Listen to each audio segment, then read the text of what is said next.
Hi, everybody. I'm Frank Stanisci of NLL Lacrosse Talk. Welcome to the Spanglish World Network on Zingo TV, channel 249 and 250. Please remember to download the Zingo TV app at the respective app stores for iOS and Android devices. While you download, make sure you rate and leave a comment. Both apps are absolutely free. Zingo TV is available on Google Chromecast, Amazon Fire TV sticks, Roku sticks, and also on all smart TVs 2016 forward. Now on NLL Lacrosse Talk, as usual, our co-host and partner in interviews here, Gary Groob, and our very special guest, Derek Keenan, GM and head coach of the Saskatchewan Rush of the National Lacrosse League. Derek, a pleasure to talk to you.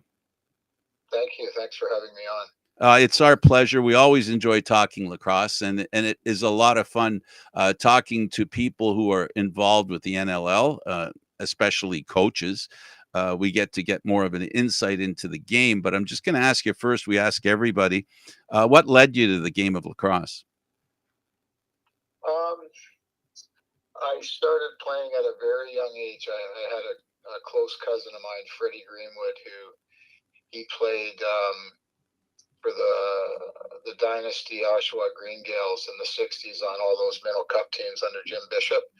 And he gave me a stick at a very young age. I spent a lot of time at his family home when I was very young, and I started playing organized lacrosse at around 5. But I had a bit of a head start because he used to practice with me all the time over at the schoolyard. So that's kind of what got me into it in the beginning. What kept you in it? I loved it. I liked it right from the beginning.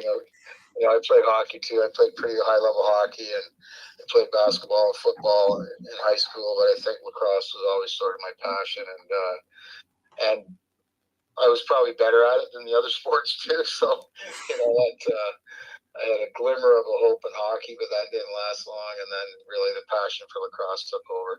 Why Jammer? It's too long of a story to get into. Okay, well, that's all right. You don't have, it's not bad. 3 out of 4 ain't bad. Okay, I got another question then. Why coaching? I honestly didn't think I would be a coach type until I was given an opportunity, and I had no experience with the very first the beginning of the Toronto Beaches Junior A franchise. Back in the early 90s, I was still playing.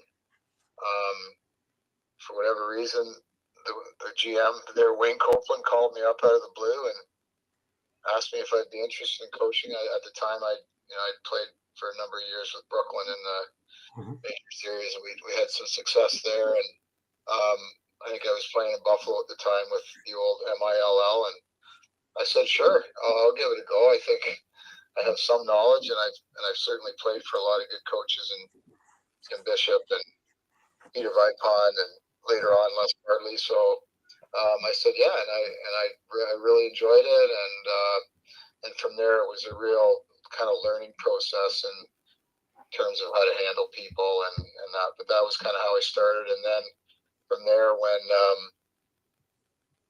my son was born, I started coaching minor lacrosse. So I kind of went back at a lower level, including house league. I coached for a number of years, and just kind of led to this career, I guess.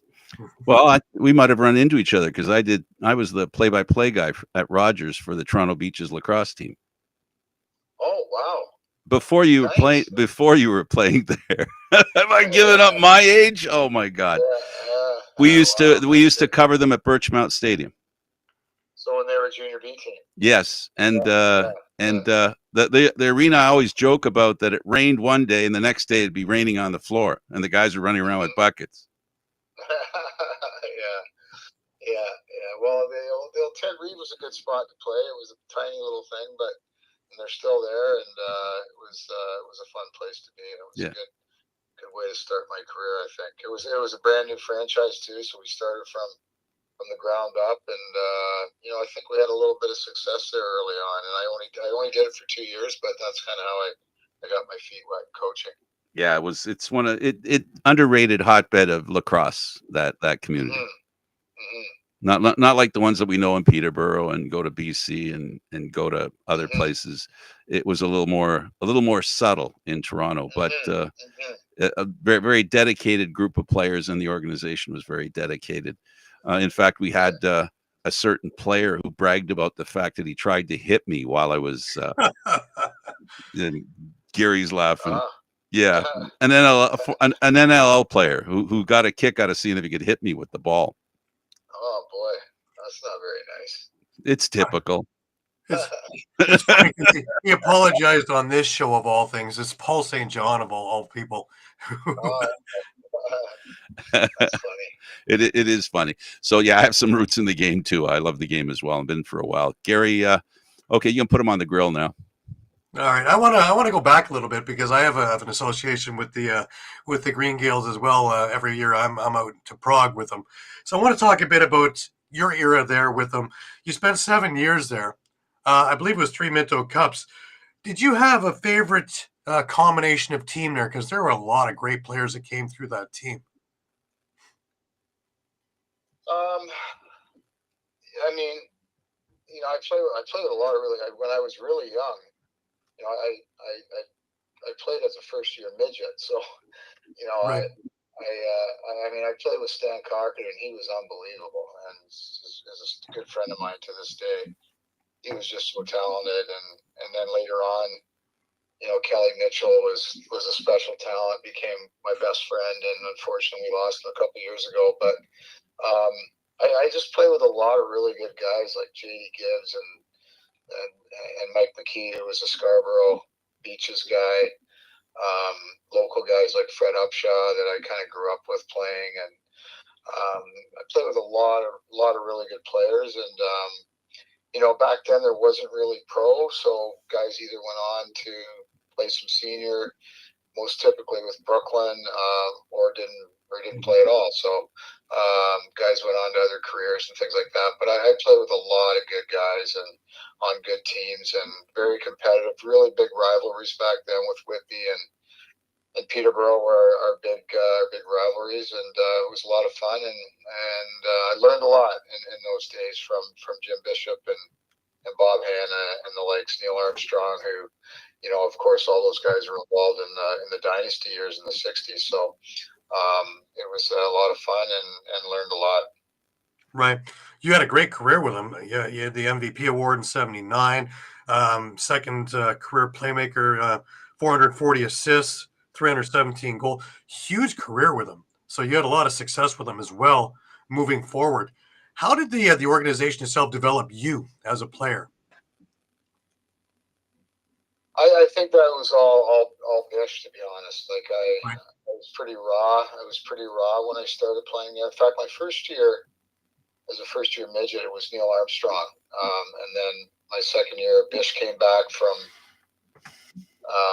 whatever endeavors he was doing. He kind of left the area for a while. He came back, and I think the biggest thing was the fundamentals Right. of the game, the very core fundamentals.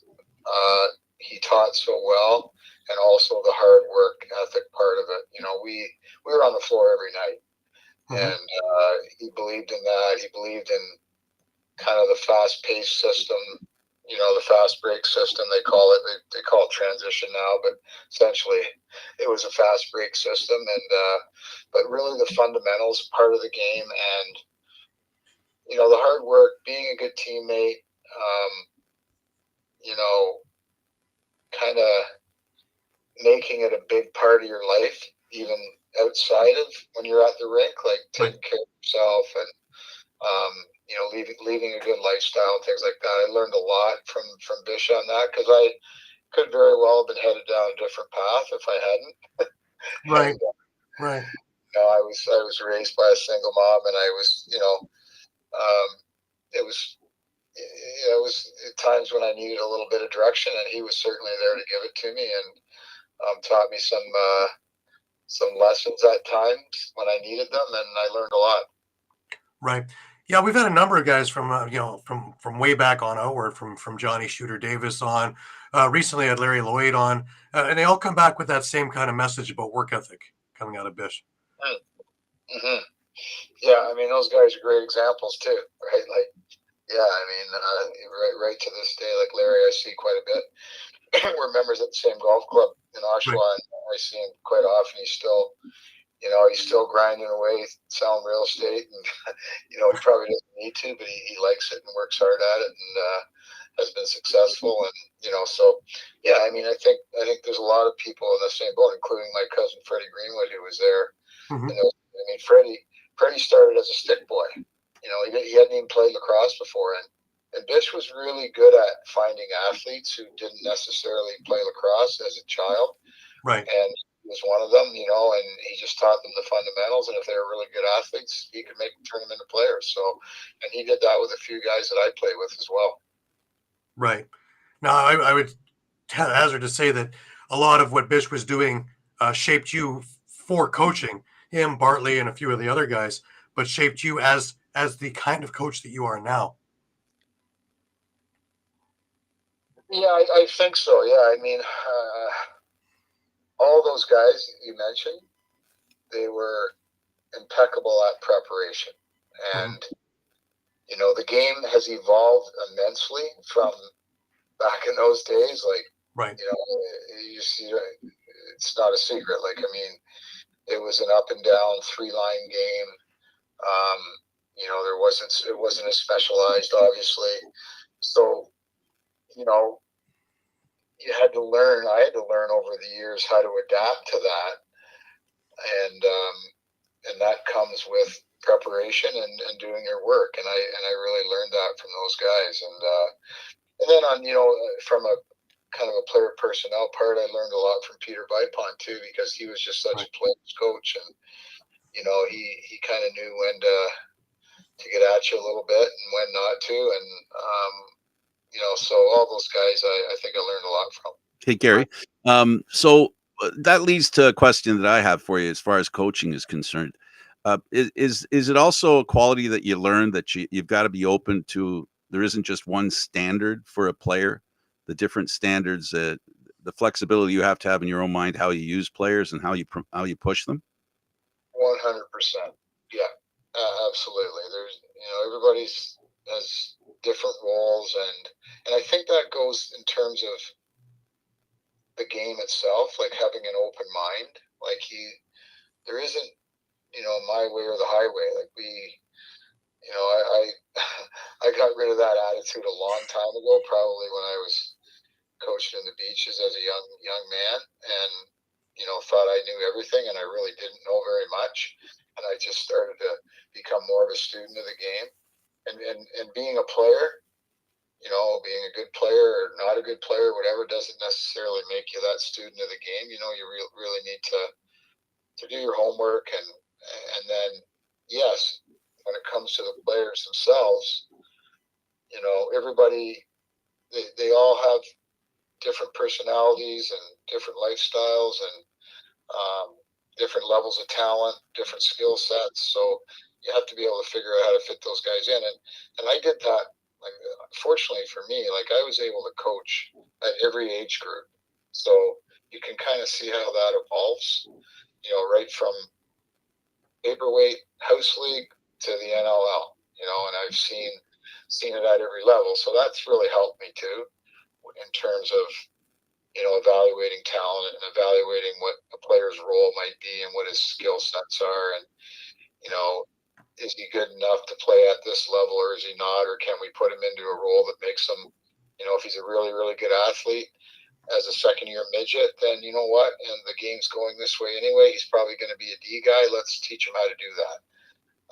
Not everybody loves that style, old school people, but it's the way the game's evolved, and either you evolve with it or you don't survive.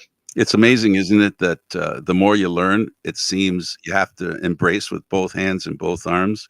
The more there is to learn, you realize the more you learn, the more there is to learn. It's scary. Yeah. Yeah. I mean, yeah, you never stop. Like I said, you got to keep the mind open. And like, I learned from other coaches in our league and even younger coaches. And, I find now that, there's been a bit of a change in the guard in our league in terms of younger coaches coming up. And, I keep my eye on them big time, because they're smart and they play at a high level. And, They have good ideas, and largely, like a lot of sports, it's copycat. And Right. you know, we all kind of, I wouldn't say steal, but we borrow from one another, and it seems to work. Absolutely. Now, you went to Ithaca College, and the other person I know who went to Ithaca College, again, somebody I talked to just recently, was Johnny Meridian, and of course, you had a big association with him, getting in with the Buffalo Bandits. Talk about that, because you were one of only a few Canadians at that time who actually got into Ithaca. Yeah, there weren't many at all, like Canadians that were going south of the border. Like I think like Stan Cochran and his buddy Bobby Flinoff, who was a goalie, they went to North Carolina State, and that was around the same time Johnny went to Ithaca, and Mhm. it was a bit of a it was my mom.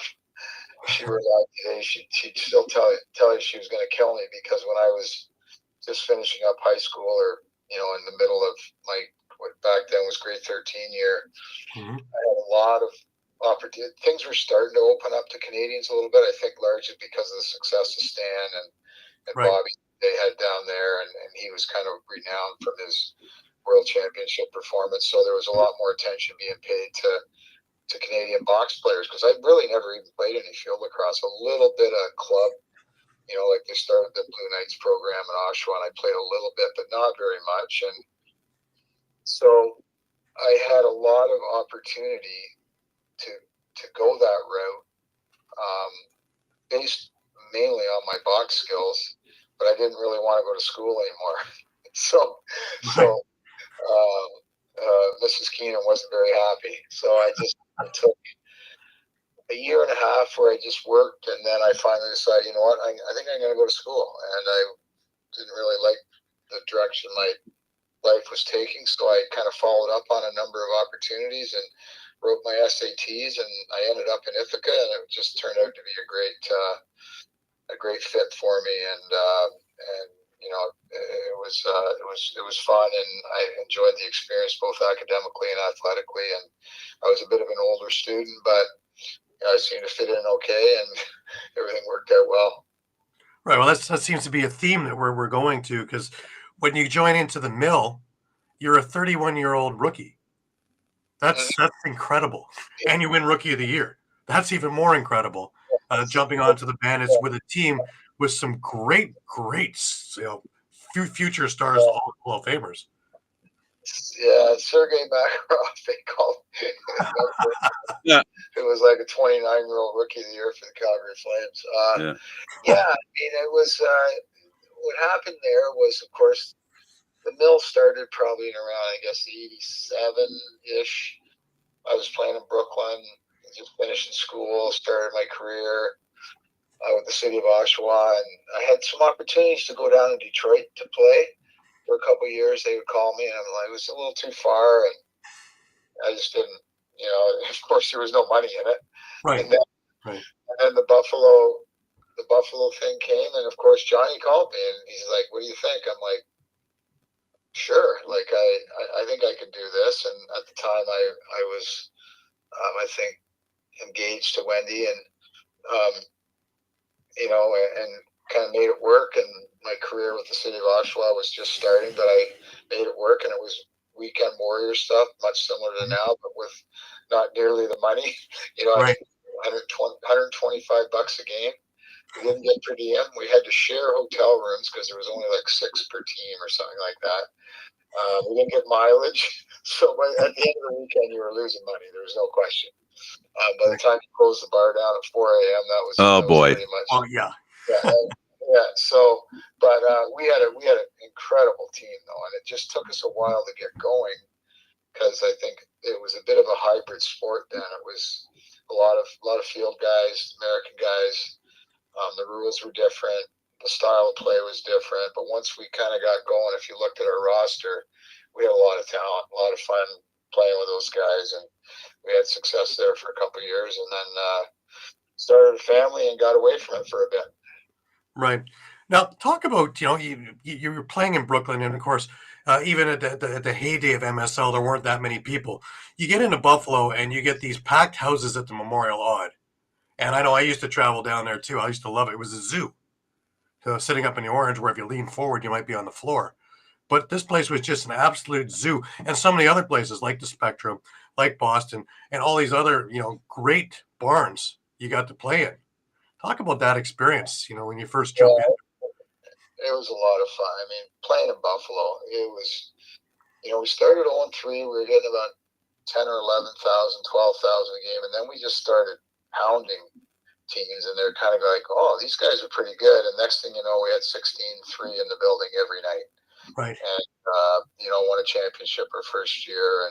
And they were wild. Like, much the way it is now in Buffalo, like they've just managed over the years to maintain their following. And, kudos to them. Like, for many, many years, kudos to the guys that are now Chugger and JT, Mhm. just tremendous job. And their front office does a great job bringing people in. They do a really good job in the market, sustaining their fan base and kind of growing the game as well. So they've done a tremendous job there. And but yeah, back then it was a lot of fun. And even like you said, you go to the Spectrum, packed building, the old Boston Garden. What a place that was to play. I can tell you a quick story from Please do. a game we played there once. I think it was either 92. I think it might have been 93, because it was when we were kind of on our streak there, and we went in there and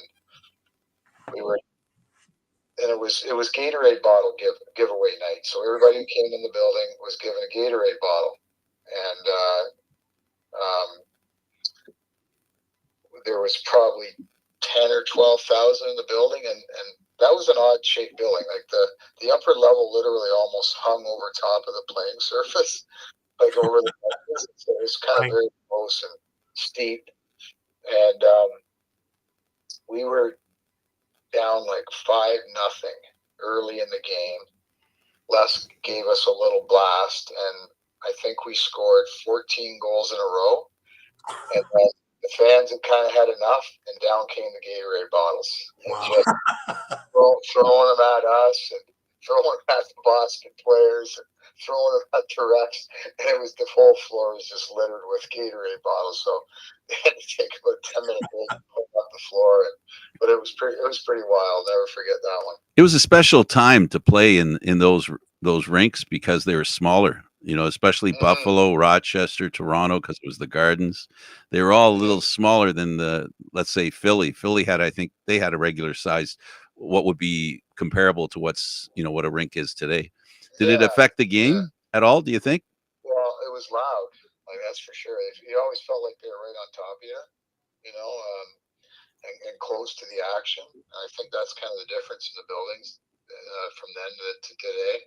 That they seem to be. I mean, it's kind of like that in Saskatchewan, actually, because it's an older building and holds about 14.5. And when we were filling the building there, when we were in the midst of having some success, it was very similar, very loud, and kind of on top of you. And we're hoping to get back to that soon here. Right. Yeah, I a lot of friends in Saskatchewan because of the Riders, and I got to know them really well. And when they talked about going from, I think it was it Vancouver or Edmonton? Edmonton went to Saskatchewan, right? I said it's going to be a success there, and you know why I thought it was going to be a success? Because when I looked at them, I thought of Buffalo. I thought of those teams that I don't know how to explain this, but the fans get so attached to the game, and if you have fans that get attached to the game, it really is crazy. Like, it's just crazy in the arena. It's not that you don't or do have an NHL team, because Buffalo has an NHL team, but it's that attitude. The fans, the game affects some communities differently than others. And I think for our market, it's a provincial thing, much like their football. Right. It's a provincial thing. We don't just have people from Saskatoon. We have people from all over the province. That's right. Come in for games, and they stay for the weekend and that. But I was skeptical. Like, Edmonton was. We were obviously in the midst of building a really good team. Yeah, that was a good team. Yeah, we won our first championship in 2015, and then we we were moving, and we were actually at a stage in Edmonton. We were finally starting to draw fans, but you know what? Bruce Urban, as a businessman, the owner at the time, he kind of knew what he was doing, and boom, right away. And I think the big thing too is we took a really good team. Like we weren't an expansion team struggling along. We were in the midst of going to 4 championships in a row and winning 3. So, Yeah. we kind of spoiled the fans in the beginning, and it's been a bit down since, but now we're trying to get back there, and I think we're headed in the right direction. I think that experience taught the National Lacrosse League something, that they need to have success when they move into a town. It led to what happened in Georgia and some other places where success helps a franchise long term. Nova Scotia too, the same thing, right? I honestly, I think when Kurt Stiers moved, I know this for a fact actually, that he talked to our organization a lot when he moved the team there, because he saw similarities to Halifax, Saskatoon, like a really good sports town, smaller type building, but great community, take a good team there, which they had, and boom, they got a really good market there, and they're continuing to grow. And one more thing, hungry for live sports. Mm-hmm. Yeah, absolutely. Yeah. But they were the same as you guys in Saskatchewan, though, because they also went to grassroots and got the kids involved, so it brought the interest of the community in there as well. Yeah, for sure. And we're still working on, like, we're trying to build on that, because I think it's really important. And we've implemented some new programs this year to try and build it up again from the grassroots. And it can be a challenge at times, because there's so many other things going on with youth sports and that, but we seem to be making some headway there, and I think they've done a really good job of it out there as well. Glad to hear it. Right. One more thing about the Bandits thing, but we kind of went over, is you guys started off in that first year, you were 0-3, and Buff McCready got fired, and Johnny starts thinking whether he goes behind the bench himself or brings up Les Bartley to be the head coach, and boom, now we have Les Bartley as a head coach, and the rest, as they say, is history. Yeah, it was an interesting time. And Buff actually stayed on as a kind of an assistant, but Buff was a great guy. We really liked him. And Les, and Buff was a legendary goaltender as a player, right? And Les was a guy who was not a very good player. I think he might have played a bit of junior A, not much, and but he was exceptionally innovative.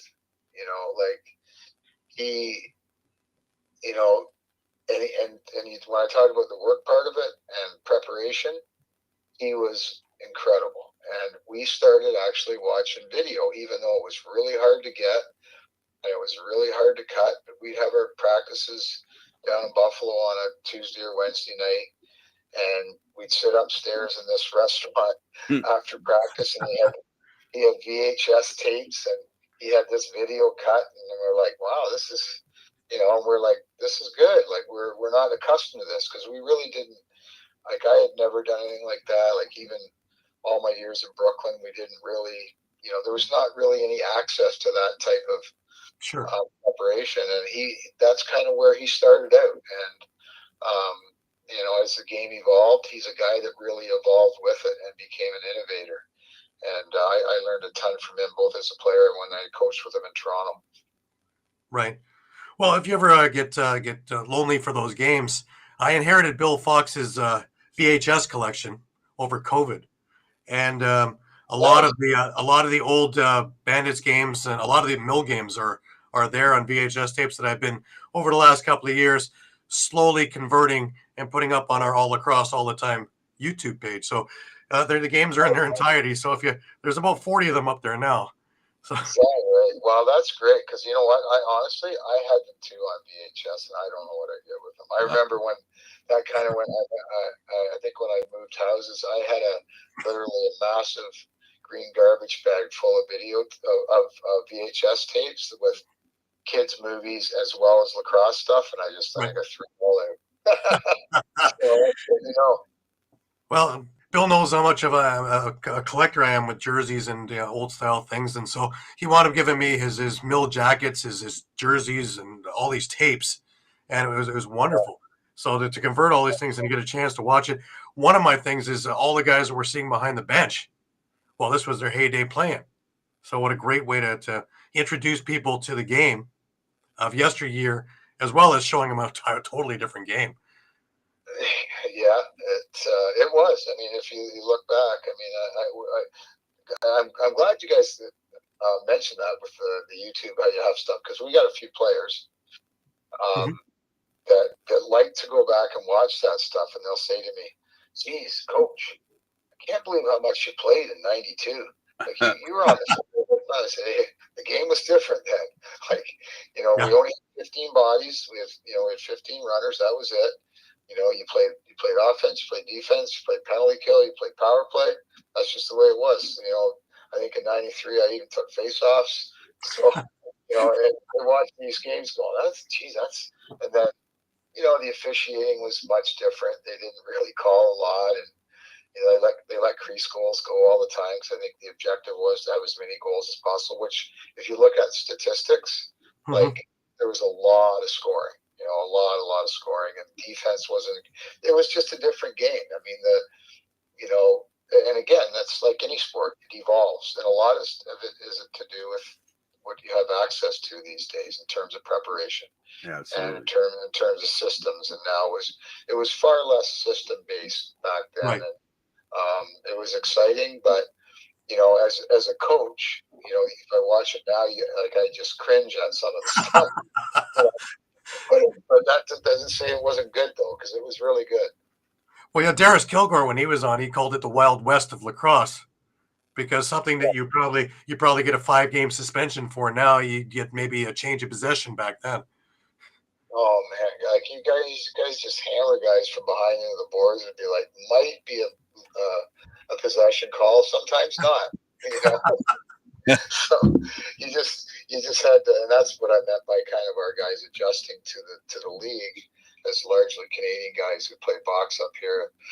You just had to turn your head on that stuff and move on, because you just never.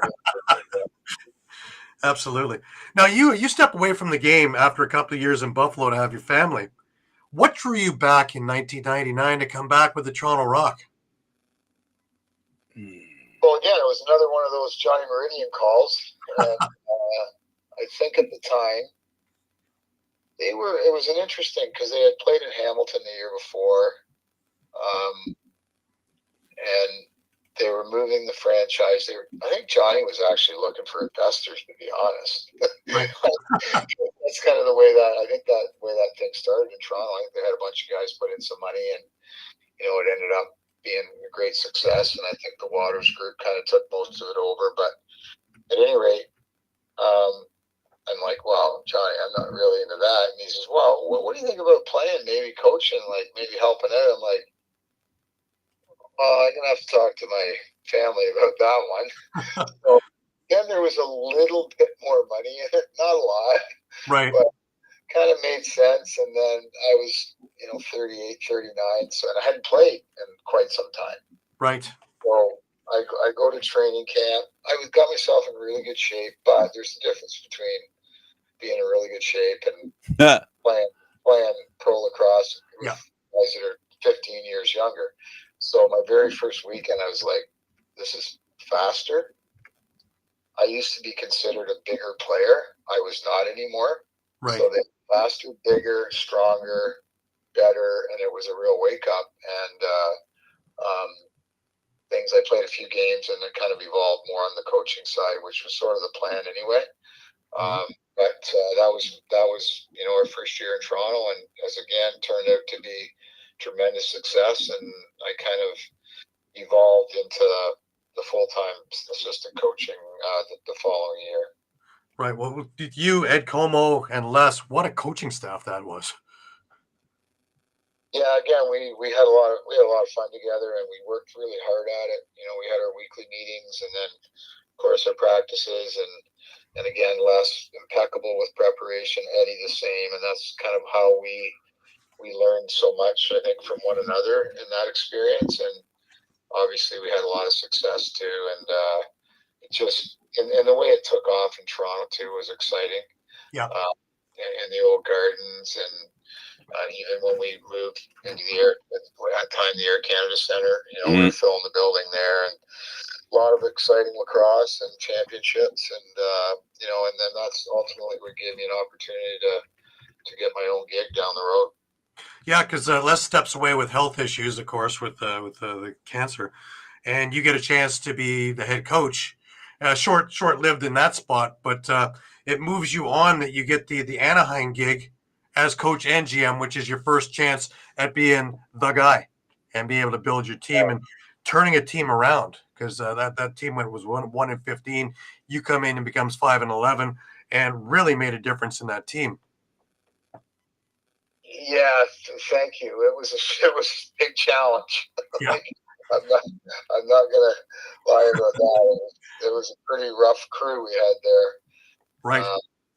In the beginning, but we did have some talent. Like we had the Powell brothers, and we had a few guys from out west, and we had some good, decent players, but we weren't really quite there. And then unfortunately folded after 1 year. But that's when I got my opportunity in Portland for 4 years. So, but that was my first taste at kind of being the guy, and doing a draft, and getting scouts involved, and hiring coaches, signing players, bringing in free agents that were there. It was my first experience at it, and I learned a lot, and it just kind of paved the way for the future, I guess. Right, because Portland comes calling, and you make history there because you're the first expansion team to finish first in the division, really an eyelash away from winning a championship in your first year. Mm-hmm.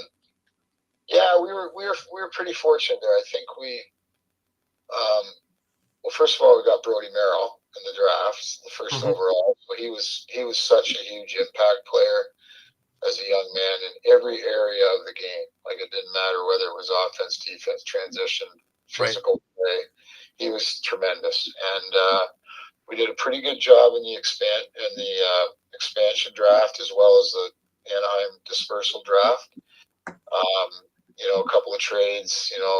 Brought in Dallas Elliott to play goal for us for a couple of years before he moved on to my coaching staff, and we had a really good first year, and then we were a little bit older, though, and then the second year we weren't as good. We kind of had to start again in our third year. So it was a bit of an up and down thing there. But again, all part of the learning process, and all in all, a good time there. And we did have a bit of success. And then, of course, in 2008, we were a goal away from winning a championship in Buffalo. So that was with a 6-10 team. So we kind of caught fire at the right time. I had a pretty good idea that year. We were a lot better than our record, to be honest. We had Doss and Ryan Powell kind of in their prime, and Brody, and a pretty good, really big, huge defense and physical, and we ran the floor well. So, I thought we were pretty good. We just kind of lost a number of close games early in the year, and then at playoff time, we played really well and had a chance to win a championship.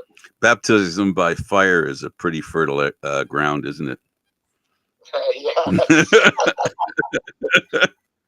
that's for sure. Yeah. I'm just saying there's a positive in every way, and I think as a coach, I would think, because I've never coached, every situation is an opportunity to learn something and to apply or find a new principle, a new application. Very, very true. That's what I mean by always trying to have an open mind, and learning from. I even learn from players. Like players, they're the guys playing. They're the guys out there. They're the guys that see it firsthand. And a lot of times they have really good ideas, and other times they're not so good, and you just kind of kibosh it. But other times, they're like I said, the guys playing the game. You want to learn from them as well. It's a good character test, because if you have a squad that loses more than just a little bit, loses a lot, you get to find out a lot about their character, and it also gives them an opportunity to appreciate winning when it starts and know how close or how, it helps sharpen your concentration, I think. Yeah, you know what? I can kind of bring that that kind of concept forward to the group we have now. You know, in our young guys, the last couple of years, like the Boudreaux and the Barnables and the Bobby Kids and the Zach Manses, and I saw last year how hard they played, and you know, and how much they cared when they lost. You know, and like lose an overtime game, and it was like, guys, you know, like we're going to be back here next week. You know, like you got to figure out what's next, and that's kind of when I had an inkling. You know what, we're really close here to having the right group to get back to where we were, and I see that in these guys, and it's exciting, and they're just and it makes it fun for me to be back on the coaching side of it, because it kind of brings back memories of those times when we're developing a young team back in, you know, the Edmonton days with the group that we ended up winning championships with. It was very similar. You know, they were all young, hungry, athletic, skilled. You know, and it's kind of a similar feel. Yeah, if you just joined us, we're with Derek Keenan. He is the head coach and general manager of Saskatchewan's lacrosse team. Hang on. Sorry, that's my phone. I'm getting a call. It's interesting you brought up the rebuild of Edmonton and this one here, because that was one of my questions. I was going to ask you how you rank this current rebuild with when you first got into Edmonton and built that championship team for 2015. It's a little bit different because, you know, when I first, you know, got the position in Edmonton, you know, they were 4 years on in the league, hadn't been very successful. In fact, had never made the playoffs. Mm-hmm. So we went in and we tried to have success right away, and we did. You know, we made the playoffs. We went 10-6 that year. I think their best season prior to that might have been 5 or 6 wins, maybe. Mm-hmm. So we went in and had success, but again, we were a little bit of an older team.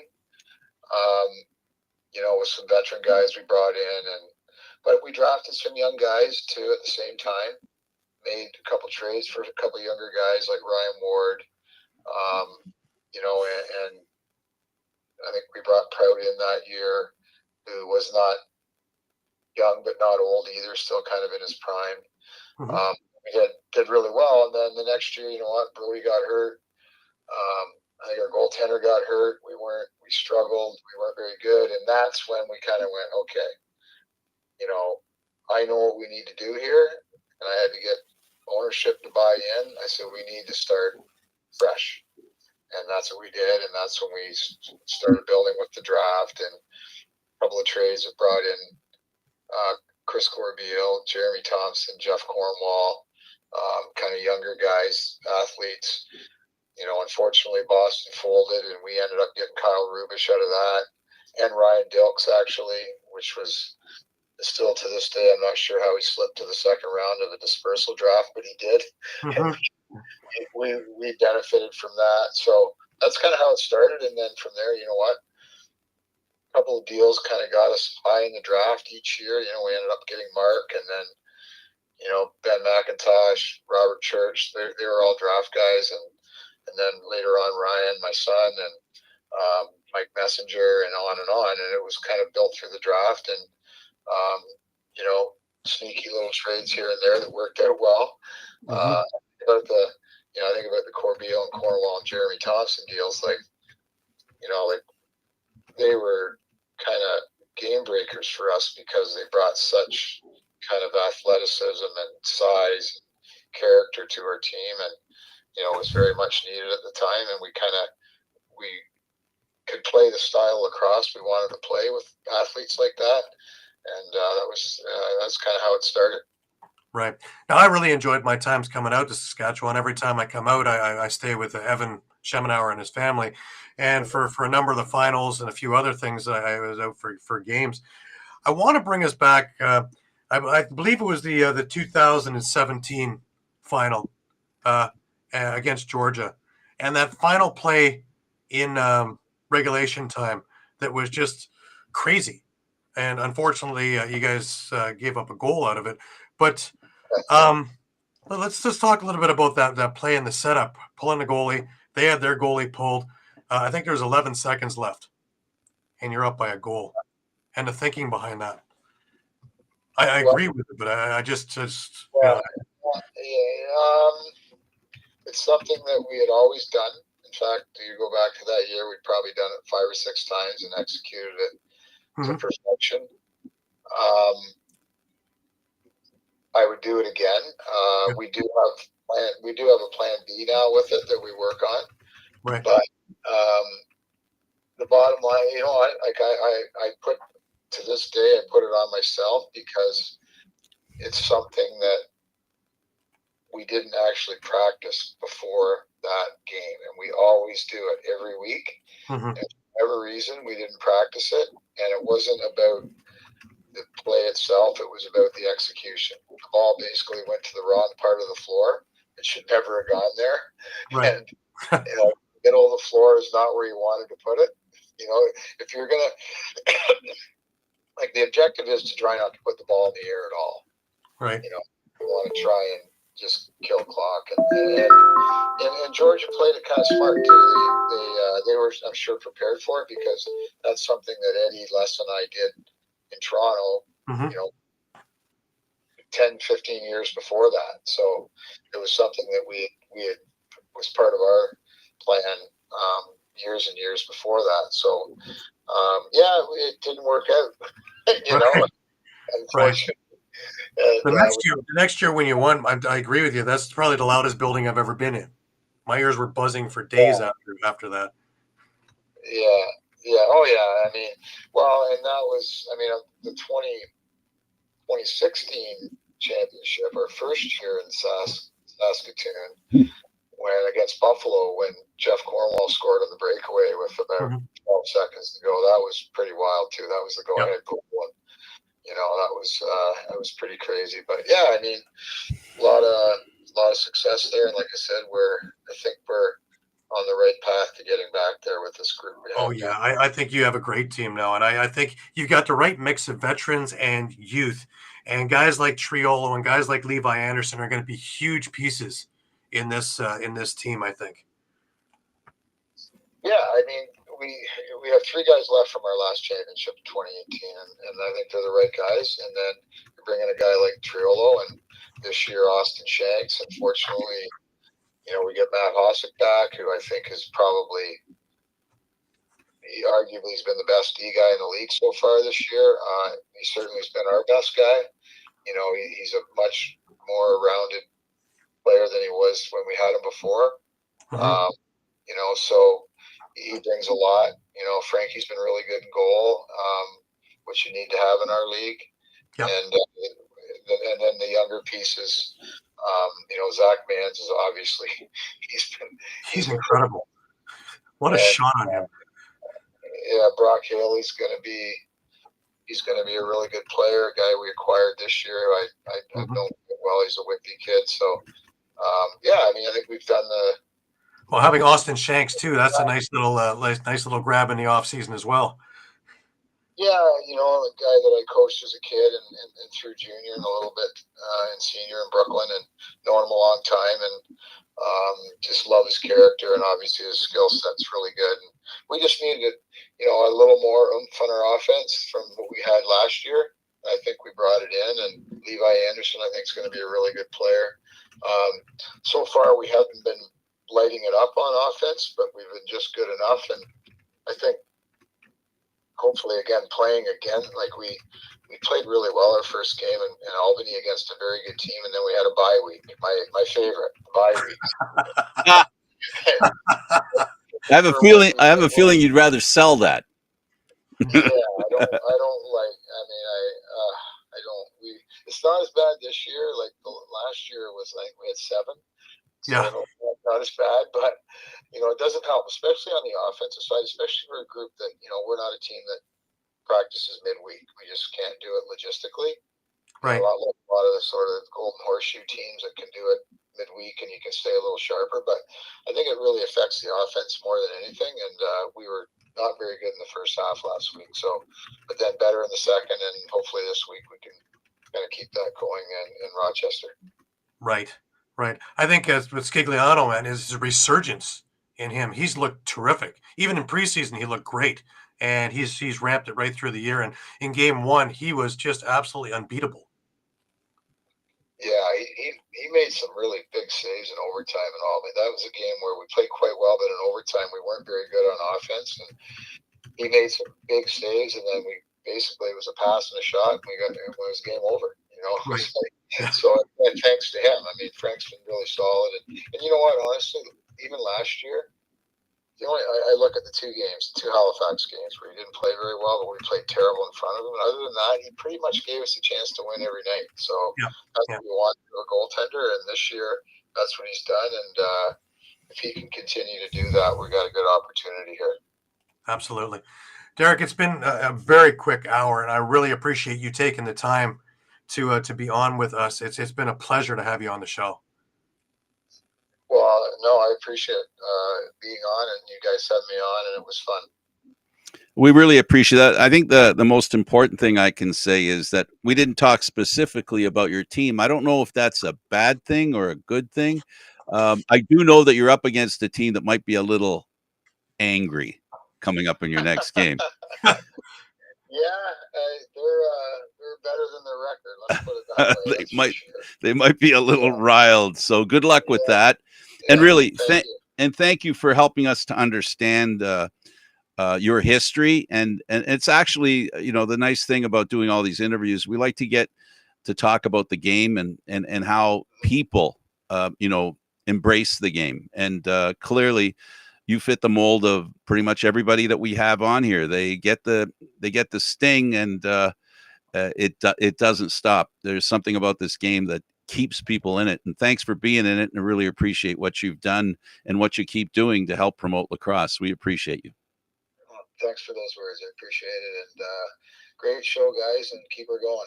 Well, we will. Thank you, sir. Much appreciated. Right, okay, thanks. Bye-bye. All right. He's the head coach of the Saskatchewan Rush, Derek Keenan, and GM for that matter. Gary, thanks for doing this, buddy. Always a pleasure. And like you put it, I love getting the stories from all these guys and all the trials and tribulations. That's what makes this so great. Absolutely. And thank you, all of you that have tuned in and watched. Don't be afraid to, push this program around. We love the game. And the nice thing about the way we do the show, to be honest with you, is that it never gets old because it doesn't talk about the game last night as much as it talks about the game. So thanks for tuning in, everybody. Really appreciate it.